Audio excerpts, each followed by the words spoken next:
नमस्कार। कार्यक्रम जनगुनासोमा यहाँहरूलाई स्वागत छ। दर्शकवृन्द, कोभिड-19 का कारण विश्व नै ग्रसित भइरहेका बेला नेपालमा पनि तेस्रो लहर आउन सक्ने स्वास्थ्य तथा जनसङ्ख्या मन्त्रालयले जनाइरहेको छ। पछिल्लो समय स्वास्थ्य तथा जनसङ्ख्या मन्त्रालयले विज्ञप्ति जारी गर्दै तेस्रो लहर आउन सक्ने जनाउँदै हरेक अस्पतालहरूमा सतर्क रहनका लागि पनि आग्रह गर्दै आइरहेको छ र अस्पतालहरूमा के कस्तो व्यवस्थापन गरिएको छ भन्ने विषयमा केन्द्रित रहेर त्यहाँका चिकित्सकहरूसँग हामी कुराकानी गर्नेछौँ। पछिल्लो समय चाहिँ फर्स्ट र सेकेन्ड वेभसँग समग्र नेपालीदेखि लिएर विश्व नै लडेर अब अहिले चाहिँ पछिल्लो समय चाहिँ थर्ड वेभ पनि आउने खतरा छ भनेर पनि स्वास्थ्य तथा जनसङ्ख्या मन्त्रालयले भनिरहेको छ बारम्बार, होइन? र यो थर्ड वेभका लागि हस्पिटलदेखि लिएर हामी डक्टरहरू चाहिँ के कस्तो प्रिपेयर गरिरहनु भएको छ? हजुर, थर्ड वेभ भनेको चाहिँ हाम्रो बुझाइ अलिकति त्यसमा समस्या छ कि जस्तो लाग्छ। म पहिला त्यो अलिकति बुझौँ। हाम्रो देशमा चाहिँ पहिला एउटा ठुलो वेभ आयो, पहिलो पोर्सा, अनि त्यसपछि दोस्रो लहर हामीमा छौँ, अहिले दोस्रो लहरमै छौँ होइन। दोस्रो लहर घटेर कम भएको छैन होइन। अहिलेसम्म सबैभन्दा कम भएको भनेको हाम्रो त्यो दिनमा 1500-1600 जतिवटासम्म केसहरू आयो र हामीले चाहिँ सबैभन्दा हरेक दिन टेस्ट गर्दाखेरि 20% जतिको सधैँ पोजिटिभ आएको छ अहिलेसम्म। त्यो भनेको एकदमै ठुलो सङ्ख्या हो। अनि यस बिचमा हामीलाई के थाहा छ भने गएको 1-1.5 महिना चाहिँ यो काठमाडौँ बाहिर, यो ठुला सहरहरूभन्दा बाहिर, यो पहाडी क्षेत्रहरूमा र अहिले पछिल्लो समय चाहिँ एकदम यो तराईको पूर्वी तराईतिर बढी सुनिरहेको छ। भित्रभित्र पसेको छ महामारी, थुप्रो मान्छे सङ्क्रमित छन् र धेरैको मृत्यु पनि भएको होला। अब त्यो चाहिँ यो सरकारी दैनिक आँकडामा आएकै छैन होइन। अनि त्यस कारणले हामीले थर्ड वेभ भन्दै गर्दा चाहिँ कस्तो बुझिन्छ भने हामी दोस्रो लहर त हामीले सिद्ध्याइसक्यौँ, हामी एकदम उम्किसक्यौँ यसबाट, र अब तेस्रो लहरको हामी गफ गर्दैछौँ भने हामीलाई त्यो लग्जरी छ जस्तो लाग्दैन। हामी दोस्रो लहरमै छौँ र अहिले भएको के छ भने फेरि हामीले लकडाउन खुकुलो बनाएपछि, हाम्रो धेरै गतिविधि भिडभाडहरू बढेपछि र हामीले अलिकति सावधानीका कुराहरू अपनाउनु छोडेपछि फेरि सङ्ख्या बढेको हो होइन। यो त्यसो त दोस्रो लहरकै अर्को उभार हो होइन। हामीले लहर वेभ भन्दा चाहिँ ठुलो सुनामी वेभ जस्तो बुझ्छौँ नि। अब त्यस्तो नयाँ ठुलो सुनामी वेभ होइन कि, यो दोस्रो लहरको अर्को स्पाइक चाहिँ अब हुनेवाला छ अथवा हुँदैछ होइन। अहिले केस बढ्दैछ र अब 2-3 हप्तापछि बिस्तारै मृत्युको सङ्ख्या पनि बढ्नेवाला छ होइन। त्यो चाहिँ दोस्रो लहरमै छ हामी। र नयाँ भेरिएन्टहरूको बारेमा चर्चा भइरहँदा हामीले बिर्सन नहुने कुरा के भने यो अहिले जुन यो सङ्ख्या बढ्न थालेको छ र अब हामीलाई नेक्स्ट 1-1.5 महिना फेरि आक्रान्त पार्ने जस्तो देखिन्छ, त्यो चाहिँ यही अहिलेकै डेल्टा भेरिएन्ट हो।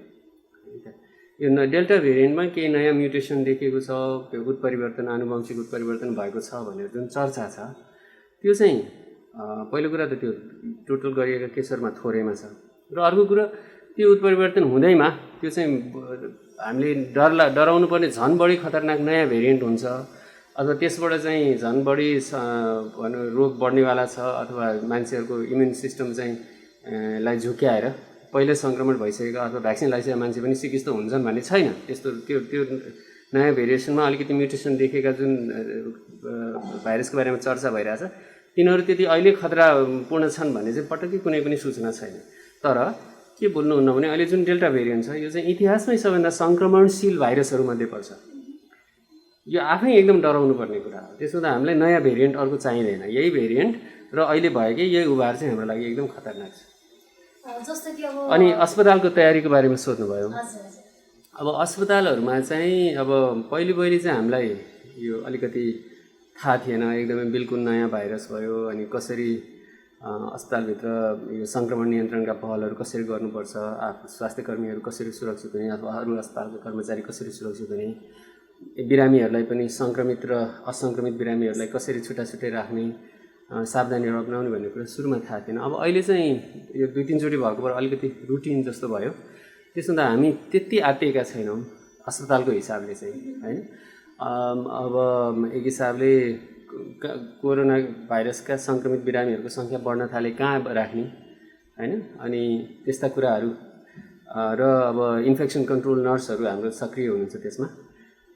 त्यो तयारी अनि फिभर क्लिनिकलाई कसरी फेरि अब अलिक बिरामी धेरै आउँदा चाप ढान्न सक्ने बनाउने अनि फ्रन्ट डेस्कमा कसरी स्क्रिनिङ गर्ने निश्चित बिरामीहरू चाहिँ यो धेरै बिरामी अरू जाने कोरोना भाइरस सङ्क्रमण नभएको खालका बिरामीहरू जाने ठाउँतिर नजाउन् सङ्क्रमणका लक्षण भएका बिरामी चाहिँ अन्त जाउन् अथवा एक्सपोजर भएका बिरामी अर्कोपट्टि चाहिँ उनीहरूलाई हेरियोस् भनेर त्यो सुरुमा स्क्रिनिङ गर्ने कामहरू चाहिँ हामीले गरिरहेछौँ अनि अब त्यसपछि अब अक्सिजनको जो हो यस्ता कुराहरू चाहिँ अब सायद अब यो मभन्दा माथिको म्यानेजमेन्टका मान्छेहरूले सोचिरहनु भएको होला अब पर्सनल प्रोटेक्टिभ इक्विपमेन्टको हकमा हामीले यो हरेक बिरामीको लागि नयाँ पर्सनल प्रोटेक्टिभ इक्विपमेन्ट युज गर्नु पर्दैन त्यसैलाई धोएर फेरि प्रयोग गर्न पुनः प्रयोग गर्न मिल्ने खालको पर्सनल त्यो इक्विपमेन्ट लुगाहरू हामी प्रयोग गर्छौँ त्यसो त हामीसँग अहिले त्यो पर्याप्त नै छ जस्तो लाग्छ र यो कतिपय व्यक्तिहरूले चाहिँ खोप त्यति प्रभावकारी हुँदैन लगाए नि नलगाए नि कोरोना त लागेकै छ होइन भन्ने खालको प्रतिक्रियाहरू पनि जनाइराख्नुहुन्छ कि उहाँहरूका लागि चाहिँ खोपको बारेमा थोरै भनिदिनुहोस् न खोप कतिको प्रभावकारी छ खोप लगाइसकेपछि पनि लाग्ने कोरोना चाहिँ कतिको घातक हुन्छ भन्ने विषयमा थोरै बताउनुहोस् न पहिलो कुरा पर्याप्त मात्रामा खोप आएको छैन हाम्रो 3 करोड जनसङ्ख्या छ 3 करोड जनसङ्ख्यामा पनि अब साँच्चै हामी 18 वर्ष माथिकै मात्रै मान्छेको कुरा गर्ने हो भने पनि हामीलाई चाहिँ कम्तीमा 4-5 करोड डोज चाहिन्छ खोप त्यसको त एकदमै सानो सङ्ख्या आउने क्रममा छ होइन आउने गफ गरिएको छ त्यस्तो गफ गरेका धेरै खोपहरू चाहिँ लाखौँ खोप जमानामा आइसक्नु पर्थ्यो अहिलेसम्म आइपुगेको छैन होइन अनि त्यसबाहेक र मान्छेहरूले पर्याप्त लगाएको पनि छैन तपाईले अब हाम्रोमा साँच्चै कसैले त्यसरी सर्वेक्षण गरेकै छैन तर जस्तो सुरुमा हामीले चाहिँ यो 60 वर्ष माथिको जनसङ्ख्यालाई दिने भनेर जुन खोपहरू दियौँ 65 वर्ष माथिकोलाई उहाँहरूलाई देशभरिमा त्यसको कति प्रतिशतले लाउनु भने हामीसँग सर्वेक्षणै छैन होइन तर सहरी क्षेत्रमा बढीले लाउनु भयो होला ग्रामीण क्षेत्रमा त आधाले पनि लाउनु भएन जस्तो लाग्छ अथवा त्योभन्दा पुगेकै ठाउँमा पनि लाउनु भएन होइन ग्रामीण पनि जानु पर्दैन तपाईँ चितवनतिर पुग्नु भयो भने थाहा हुन्छ त्यही तपाईँले भित्रभित्र मान्छेहरूले लाउनु भएको छैन होइन अब भनेपछि लाउनु पर्नेले खोप नलागेको अनि आउँदा पनि पर्याप्त मात्रामा नआएको त एकदम स्पष्ट छ अब खोप लगाउँदा कतिको फाइदा हुन्छ कतिको सुरक्षा हुन्छ भन्ने कुरामा चाहिँ यो अहिले नेपालमा प्रयोग भएका खोपहरू कोभिसिल्ड र यो सिनोफार्मको भेरोसेल भ्याक्सिन यो चाहिँ विशेष गरी अहिलेसम्मका भेरिएन्टको लागि धेरै नै प्रभावकारी भनेर देखिएको छ हैन यो डेल्टा भेरिएन्टको हकमा सिनोफार्मको भेरोसेल खोपको खासै डेटा छैन जोन्सन एन्ड जोन्सनको समग्रमा राम्रो डेटा छ भन्ने देखिन्छ है अब त्यसमा अझै अब नयाँ अध्ययनहरू आउनु बाँकी छ तर यी खोपहरूको प्रभावकारिता कहाँ चाहिँ बढी छ भने तपाईलाई संक्रमण भएर सिकिस्त हुने अथवा तपाईँ आइसियुमा भर्ना हुने मृत्यु हुने सम्भावना चाहिँ एकदमै कम गर्छन् खोपहरूले तर मैले खोप लगाएर 2 डोजै खोप लगाए पनि मलाई सामान्य खोकी लाग्ने ज्वरो आउने केही दिन जिउ दुख्ने हैन त्यस्तो लक्षण भन्छ माइल्ड डिजिज हुने हैन त्यो सम्भावना चाहिँ धेरै कम हुँदैन जस्तो त्यस्तोमा चाहिँ प्रभावकारिता 60% देखि 70% को रेन्जमा हुन्छ भने तपाईँ चाहिँ यो मृत्यु नै घटाउने यस्ता कुराहरूमा चाहिँ 90-95% को रेन्जमा हुन्छ हैन भनेपछि त्यो सिकिस्त हुनेबाट चाहिँ पक्का जोगाउँछन् खोपहरूले अब सामान्य खोकी ज्वरो आउन चाहिँ हुन सक्छ अनि अब त्यसको अर्थ चाहिँ के हो भने म आफू चाहिँ सिकिस्त नभए पनि खोप लगाउँदाखेरि मैले अरू परिवारको मान्छेलाई सार्न सक्ने अथवा वरिपरिका अरूलाई सार्न सक्ने सम्भावना चाहिँ के हुन्छ त्यो पनि त्यसको सम्भावना पनि घट्छ तर केही सम्भावना रहन्छ भन्नु जस्तो कि अब अहिले आउन सक्ने थर्ड वेभको कुरा गर्दाखेरि चाहिँ अब हामीले त अब के आधारमा भनिरहेका छौँ भने स्वास्थ्य तथा जनसङ्ख्या मन्त्रालयले चाहिँ थर्ड वेभ आउन सक्ने एकदमै चान्स भएकोले गर्दाखेरि चाहिँ एकदमै सतर्क रहनु होला भनेर बारम्बार सूचनाहरू जारी गरिरहेको छ हैन यसैका आधारमा कुरा गर्दाखेरि चाहिँ यो अब आउन सक्ने थर्ड वेभले चाहिँ कस्ता उमेर समूहलाई अलिकति बढी भनौँ सङ्क्रमण होला भन्न चाहिँ के आधार छ यसमा हजुर हो अब मैले अघि नै भने थर्ड वेभ भन्नु गलत हो जस्तो लाग्छ पहिलो कुरा किनभने हामी दोस्रो वेभमै छौँ र यही दोस्रो वेभमै बढिरहेको छ हैन अब थर्ड वेभ यो अबको नेक्स्ट उभारमा कसलाई बढी हुन्छ भन्दा अहिले पनि जो सबभन्दा बढी उच्च जोखिममा हुनुहुन्छ उहाँहरूलाई नै बढी हुन्छ किनभने 70 वर्ष अथवा 60 वर्ष माथिको उमेर समूहका नि अहिले थुप्रो मान्छे हुनुहुन्छ जसले खोप लाउनु पाउनु भएको छैन अथवा लाए पनि यो अहिले पछिल्लोचोटि 1 डोज भेरोसेल लाउनु भएको छ हैन। 1 डोज भेरोसेल खोपले त जोगाउँदैन फेरि त्यो पनि हामीलाई थाहा छ हैन। अनि यो विभिन्न रोगका दीर्घ रोगहरूको भार भएका मान्छेहरू जो पनि उच्च जोखिममा हुनुहुन्छ जस्तो डायबिटिज भएको हैन अथवा यो अरू किसिमका चाहिँ निश्चित औषधिहरू खानुपर्ने हैन मुटुको फोक्सोका दीर्घ रोगीहरू जो चाहिँ भनौँ न 60 वर्ष मुनिको उमेर समूहका हुनुहुन्छ उहाँहरू पनि अधिकांशले खोप लाउन पाउनु भएको छ भनेपछि उच्च जोखिममा हुने हामीले ठुलो समूहलाई खोप दिएकै छैन अहिलेसम्म। अनि यो कारणले चाहिँ अब हाम्रो अब आउने सङ्क्रमितहरू चाहिँ पहिलाभन्दा फरक हुन्छन् जस्तो मलाई लाग्दैन। अब हामीले के देख्छौँ भने यङ मान्छेहरू पनि युवा अवस्थाका मान्छेहरू पनि पहिलो उभारमा भन्दा दोस्रो लहरमा चाहिँ बढी सङ्क्रमित भएर अस्पताल भर्ना भएको देखियो हैन।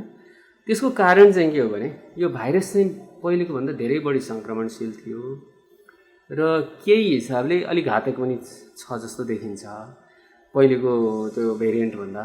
अनि त्यो कारणले गर्दाखेरि चाहिँ युवा अवस्थामा पहिला सङ्क्रमण भएर मान्छे यतिकै निको हुन्थ्यो होला अहिले चाहिँ अलिकति उनीहरूलाई अस्पताल जानुपर्ने हैन त्यस्तो सम्भावना अलिक बढ्ने भयो। अनि अर्को चाहिँ के भयो भने अब युवा अवस्थाका 100 जना मान्छे फरक फरक समयमा बिरामी भयो भने के हुन्छ उनीहरूलाई चाहिँ अस्पतालमा चाप हुँदैन हैन। अब पालै पालो उहाँहरू आउँदै जाँदा पालै पालो उहाँहरूलाई हेर्दै अब कसरी उपचार गर्नुपर्छ गर्न सकिन्छ। तर 100 जना एकैचोटि सङ्क्रमित हुने भयो भने त त्यो बेला त अस्पतालमा त्यो साधन स्रोतले सक्दैन अक्सिजनै नपुग्ला हैन। र यो पछिल्लोचोटि चाहिँ त्यस्तो भयो यो एकदमै धेरै सङ्क्रमणशील भाइरस भएको भएर एकदमै जो चाँडो यो डढेलो जस्तो फैलिँदाखेरि धेरै मान्छे एकैचोटि सङ्क्रमित भएर अस्पताल जाँदाखेरि चाहिँ अनि मान्छेले पाउनुपर्ने सजिलै उपचार गरेर निको हुने मान्छे पनि त्यसरी निको हुन पाएनन् हैन। रोग लामो समयसम्म रह्यो मान्छे धेरै सिकिस्त हुँदा मात्रै अस्पताल भर्ना गर्न पाउने जस्तो अवस्था भयो हैन। यस्ता विभिन्न कारणले गर्दा चाहिँ हामीले अलि युवा जमातमा पनि सिकिस्तहरूको सङ्ख्या बढी देख्यौँ हैन। अब आउँदाखेरि पनि अब त्यही सबैभन्दा उच्च जोखिममा भएका मान्छेहरू र विशेष गरी रोग एकदम चाँडो फैलिने अवस्था आयो। हामीले जमघटहरू धेरै गऱ्यौँ भिडभाड धेरै गऱ्यौँ र्यालीहरू धेरै गऱ्यौँ हैन। बिहे वर्तमानका कार्यक्रमहरूमा पटक्कै हामीले रोक लगाएनौँ भने फेरि युवा अवस्थाका मान्छे पनि सङ्क्रमित धेरै देखिने सम्भावना छ।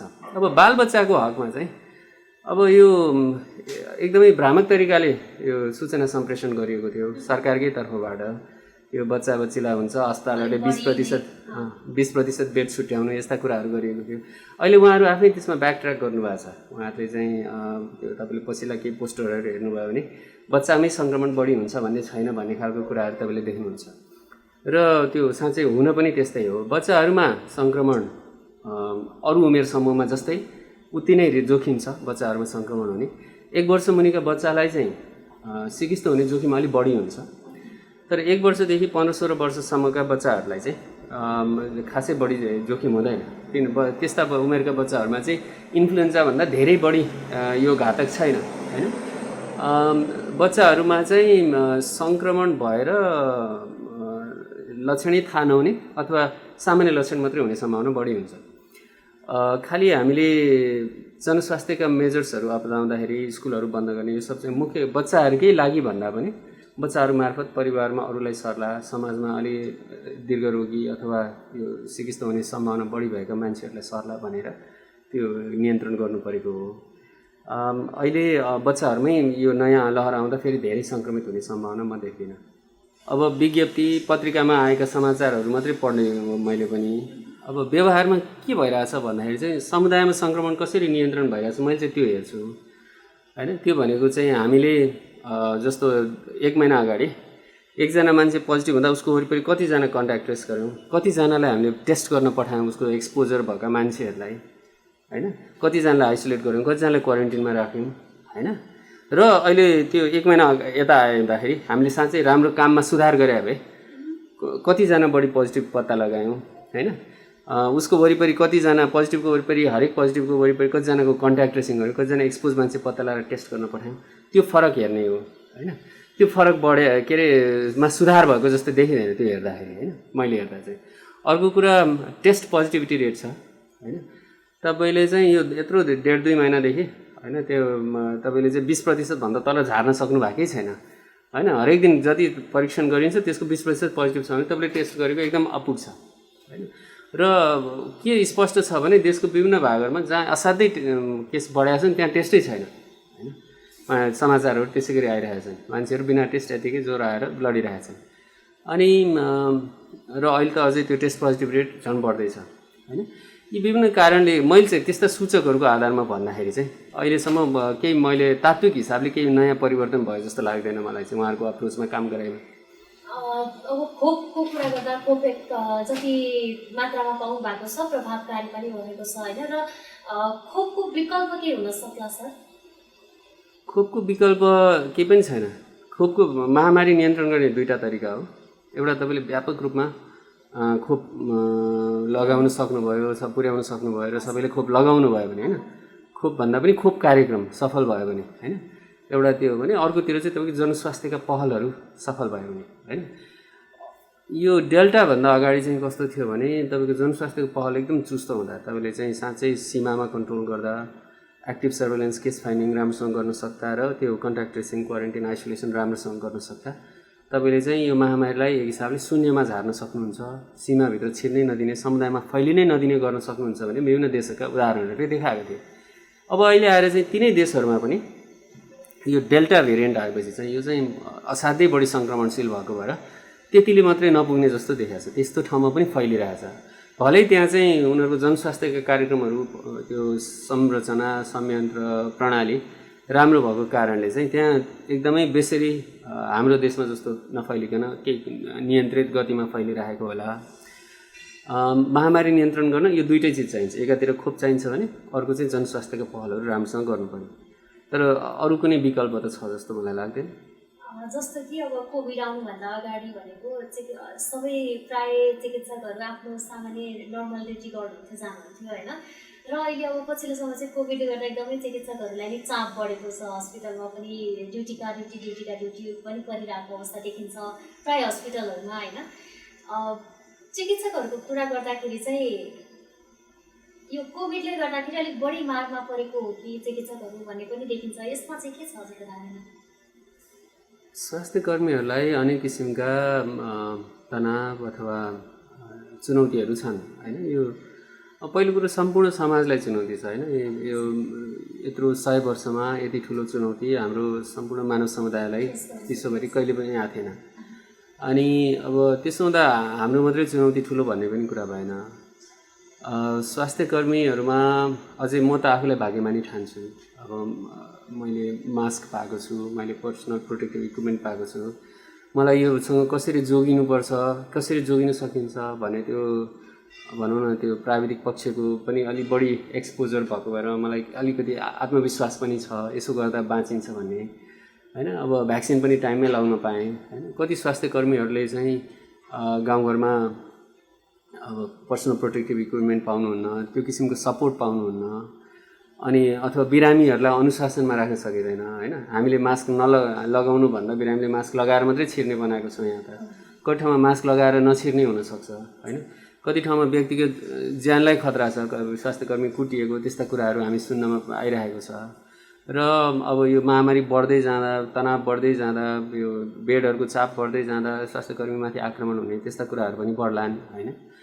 अनि अब यो सब हिसाबले चाहिँ अब मैले आफ्नोभन्दा पनि अलि दुःख गरेर काम गर्नुपर्ने अरू स्वास्थ्यकर्मीहरूको समस्या चाहिँ धेरै बढ्ने देख्छु। अनि मनोवैज्ञानिक रूपमा अब प्रायः अलि त्यो जुन काम गरेपछि आराम गर्ने पाउनुपर्ने त्यो आराम गर्न पाउने चाहिँ हामी सबैको कम भएको छ होइन। हाम्रोमा स्वास्थ्यकर्मीको अलिक बढी कम भएको होला, अरूको पनि त्यस्तो छ।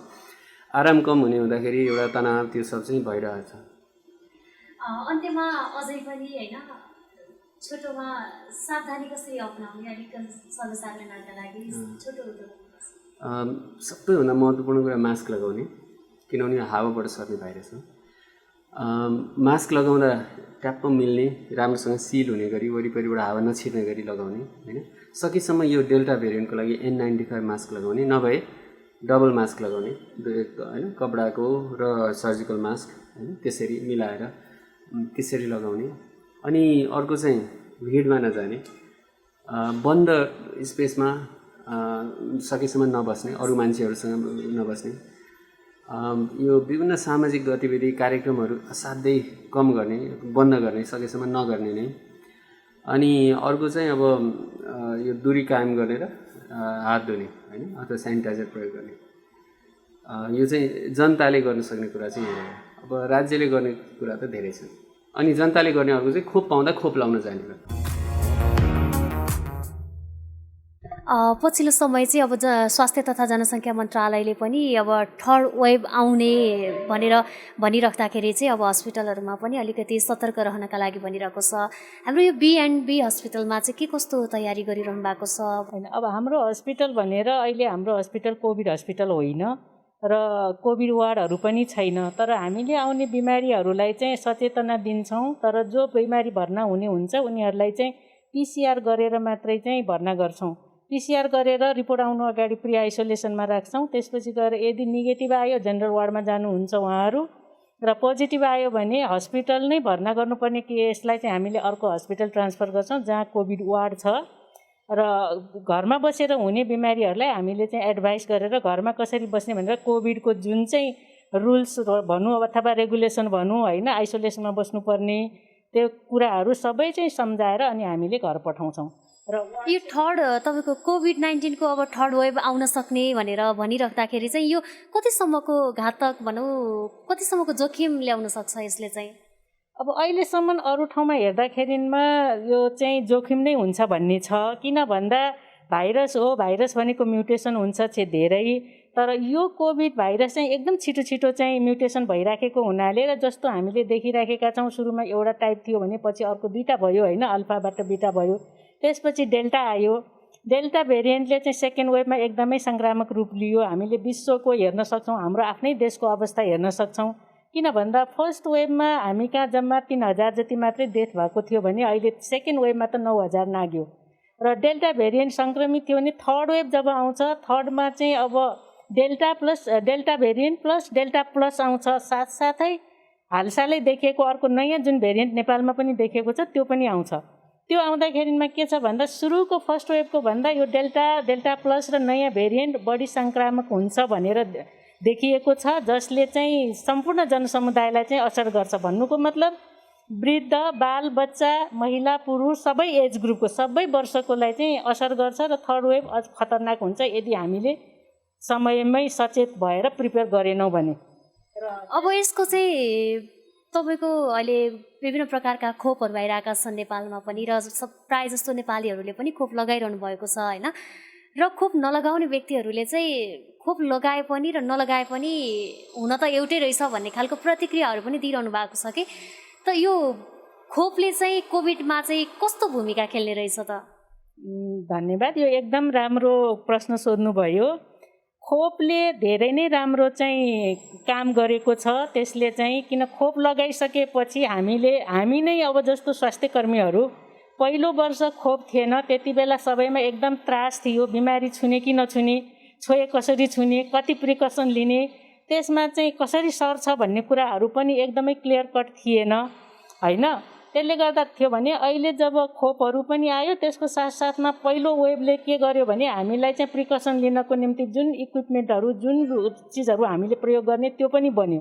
त्यो बनिसकेपछि भ्याक्सिन खोप लगाउँदाखेरिमा खोप लगाइसकेको व्यक्तिलाई कोरोना हुँदैन भन्न सकिँदैन, हुन्छ, भएको पनि छ।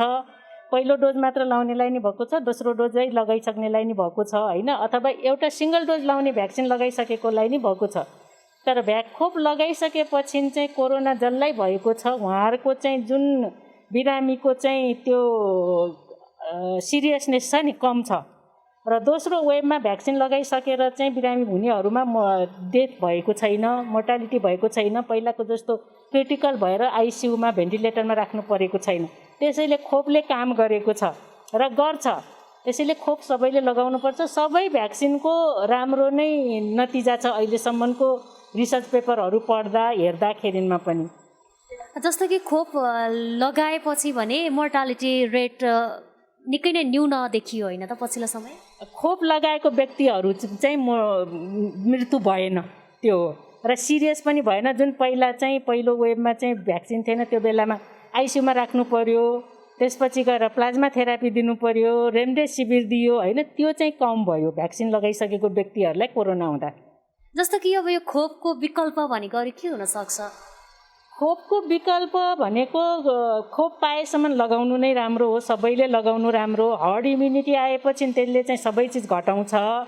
त्यो बाहेकको अर्को विकल्प भनेको त हामीले डिस्टेन्स दूरी मेन्टेन गर्नु हो, 6 फिटको दूरी मेन्टेन गर्नुपर्छ, मास्क लगाउनुपर्छ, हात धुनुपर्छ सेनिटाइजरले अथवा साबुन पानीले बेला बेलामा धुनुपर्छ र सकेसम्म काम नगरिकन बाहिर ननिस्कने, भिडभाडमा नजाने, त्यो गर्नु नै सबभन्दा ठुलो हो यसको चाहिँ खोपको विकल्प। तर खोप पाएसम्म खोप चाहिँ लगाउनु राम्रो हुन्छ।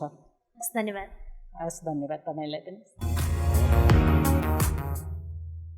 दर्शकवृन्द, कोभिड-19 को तेस्रो लहर आउन सक्ने भन्दै स्वास्थ्य तथा जनसङ्ख्या मन्त्रालयले विज्ञप्ति जारी गर्दै गर्दा कतिपय चिकित्सकहरूले भने तेस्रो लहर नभई दोस्रो लहर नै कायम रहेको बताउँदै आइरहेका छन् र कोभिडका लागि खोप भने अनिवार्य रहेको चिकित्सकले बताउँछन्। तसर्थ समग्र नेपालीहरूका लागि खोप अति आवश्यक भएकाले यसतर्फ सम्बन्धित निकायको ध्यान जान जरुरी छ। बिजनेस प्लस HD टेलिभिजनका लागि क्यामेरामा दीपक भट्टका साथ बिन्दु अधिकारी, काठमाडौँ।